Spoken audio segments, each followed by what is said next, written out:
मर्द के रूप में हमेशा। मैंने बहुत कोशिश की, मैंने ऑफिस की फ्रेंड से भी पूछा कि अब्बू का ही वजूद देखा हमने, जिन्होंने सिर्फ बेटियां पैदा होने पर दूसरी शादी कर दी। मेरी जॉब भी जा सकती है। डैड तो परीक्षा के काम से काफी इम्प्रेस्ड हैं, तो फिर ये सब करने का क्या मकसद है? परीक्षा के नाम टर्मिनेशन लेटर इशू कर। कोई मुझे कर्ज दे दे, और अगर मैंने ये कर्ज ना दिया तो। शोएब का साथ पाकर परेशे बहुत खुश है। उसे यकीन नहीं आता कि कोई उसकी इतनी फिक्र भी कर सकता है, क्योंकि उसे अपने बाप आलम से कभी मोहब्बत नहीं मिली। बेटियां होने की वजह से उसने हमेशा नफरत और नाइंसाफी देखी, यहां तक कि आलम ने दूसरी शादी भी कर ली। दूसरी तरफ परेशे के बॉस बारी की नरम दिली और हिमायत परेशे के बाप को सख्त नाराज कर देती है।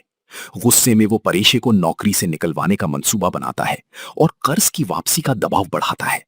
उसकी कोशिश होती है कि बारी को इस सब की खबर ना हो, मगर बारी हकीकत जान चुका होता है। जब परेशी घर वापस आती है तो मां के सामने टूट कर रो पड़ती है और अपनी परेशानी बयान करती है। लेकिन हालात बदलने वाले हैं, क्योंकि बारी अब सिर्फ उसका मददगार नहीं रहा, बल्कि उसके लिए दिल में खास जज्बात भी रखने लगा है। और यही एहसास शायद परेशी के तमाम मसाइल का हल बन जाए।